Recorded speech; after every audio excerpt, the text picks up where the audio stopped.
Yo, what's up, y'all? Today we're looking at something different. Mortal Kombat 11.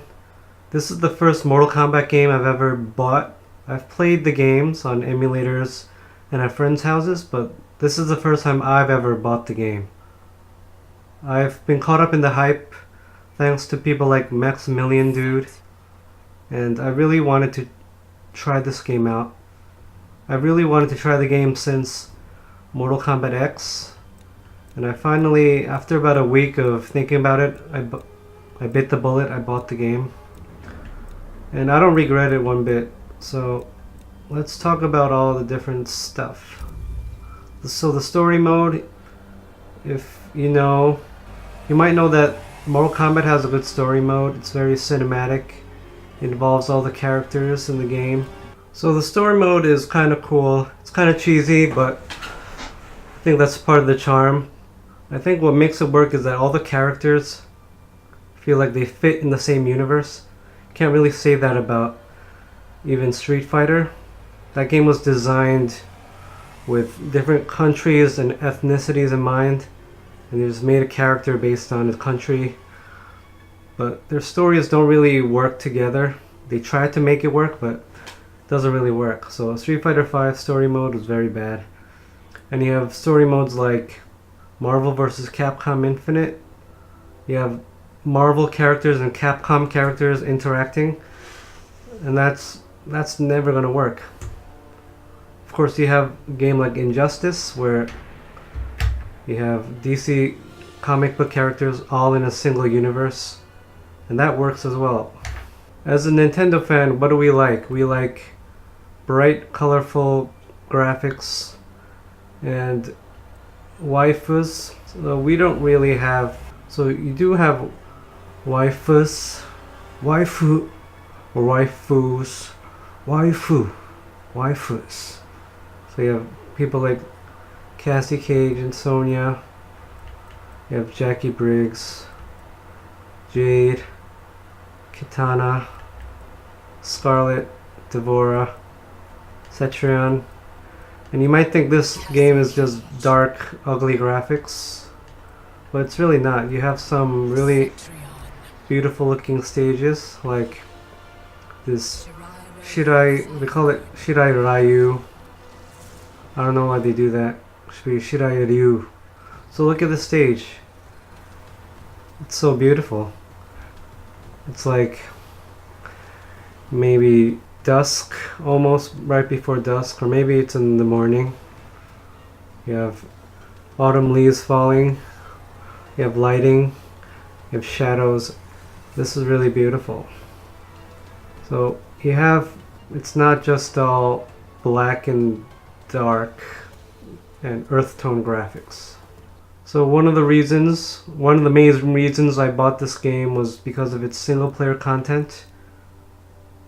Even Smash, I felt, didn't have a lot of single player content. It had the spirit mode, but that was very boring and monotonous. Here it's they offer much more variety. You have a story mode where you play as different characters. You have Towers of Time, which is just a bunch of series of fights. So this is more like spirit mode where you just fight and you get but the great thing about, well, depending on your point of view, the great or bad thing about Mortal Kombat is that you have currency that you have to get to do stuff. I'm not really versed in all this, but I'll just say that it feels satisfying to do something and get something, whereas in Smash Ultimate you just get spirits and all these little things that I don't know what to do with. You can't really get anything. You know, you don't get money to buy stuff. So you get spirits, but what do you use spirits for? To get more spirits. So it's just, I don't like Smash Ultimate's single player content. Then you have Classic Towers, you get character endings. These are just more series of fights. But one of the most disappointing things about Smash Ultimate was you don't get endings. You mean, every Smash from Melee, you had a little video at the end of Classic mode for each character, but in Smash Ultimate, they just didn't include that, so that was disappointing. So basically, This game is all about, well, this game is mostly about fighting and getting rewards, and that might seem boring and monotonous, but it's not, because the combat system is very good. So this was the first Mortal Kombat I ever bought. So they have a tutorial system, which is very good. I only went through the basic tutorial so far, but it teaches you all you need to know to get started. They even go through each character. You have a fully featured practice mode or training mode. Of course, you gotta have a move list. And one of the unique characteristics of Mortal Kombat is its combo system.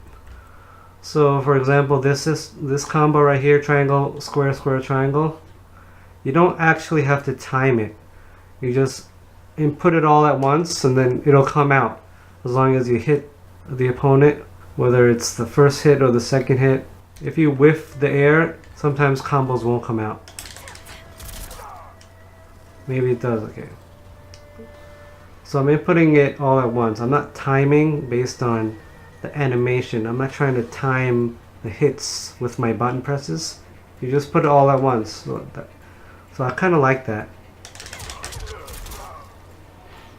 You see how I'll show you like the timing. So I'll input it all at once, and then you'll see I'll let go of the controller and the combo still comes out. So that's kind of neat. You might not like that, but I like that because it makes it easier to pull off combos as long as you know them. You don't have to time everything. And the cool thing is, this is just the tip of the iceberg. You can actually do other things, make combos longer. I'm not really advanced enough to explain that. One thing I've discovered is you could do a jump in and then continue the combo. So I'm going to do jump in with the square and then triangle, square, square, triangle.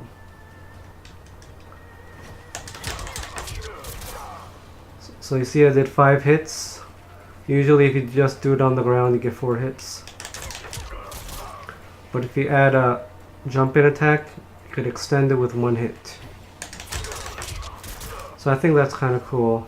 So one of the things that was controversial about this game was that the currency you got, like the coins, soul fragments, and hearts, the game was very stingy with them. But the devs patched it twice, and they also gave everyone a free gift of 500,000 coins and stuff. So you see how I have over 900,000, and I barely played the game. I played the game for only 4 hours, and I think I have a decent amount of stuff. And I don't think that's necessary. I don't think that making the game a grind was necessarily a bad thing. I think people like having to earn stuff. It makes us feel more accomplished as gamers, instead of the game giving everything to us at once.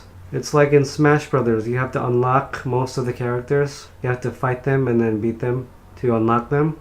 It's kind of satisfying. Some people might think it's too hard or it's too grindy, but I kind of like it. One of the things I don't like is the crypt. Not the crypt itself. You see how big the character is? I mean, you can't really see much because you can't. This is the furthest down I can point the camera. So you really gotta take your time and move the camera around to be able to see stuff, because this guy's blocking the view. I think this would have been better if it was in first person,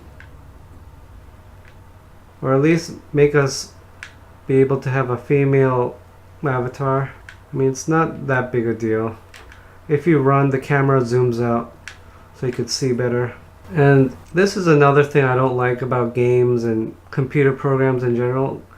When you press X to exit to the main menu, they want you to cancel or confirm, which is kind of annoying. It's like in computer programs, it's like in computer programs, you do something and then they ask you, are you sure? Then you have to press yes or no. It makes you feel like a dummy. So one of the distinguishing characteristics of Mortal Kombat is fatalities, right? So I'm not really a fan of gore, blood. When I watch movies, I get more creeped out about gore than stuff like ghosts or anything else. So a gory slasher movie to me is scarier than, you know, The Ring or something. So how do I feel about fatalities? Being a Nintendo fan, not being really used to this.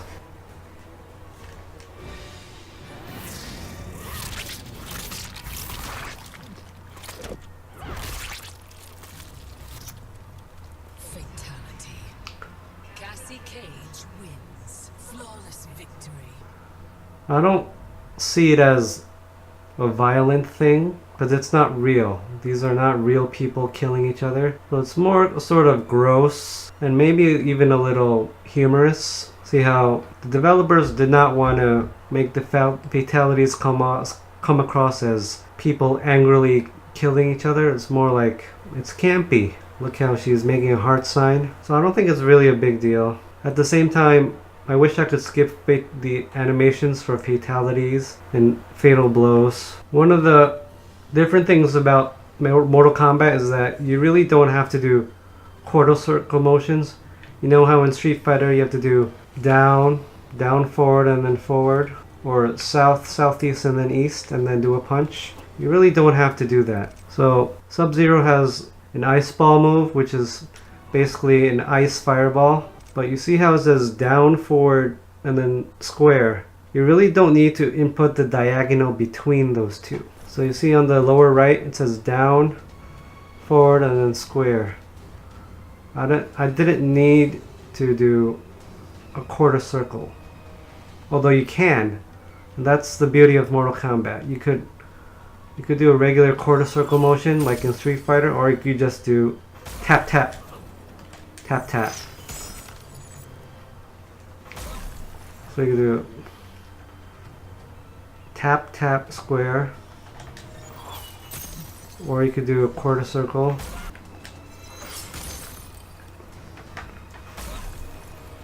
So this game came out on Nintendo Switch. I'm playing on the PS4.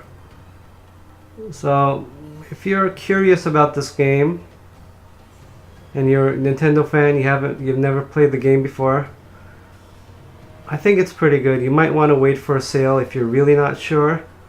But if you feel like you're going to like this game, I think you should go for it because it has a lot of single player content. You don't have to play online to get anything out of this game. You could play the game. There's so many unlockables. There's so many unlockables that you'll be playing this game for weeks and months. So thank you for joining me on another video. Thank you for watching. Have a great day.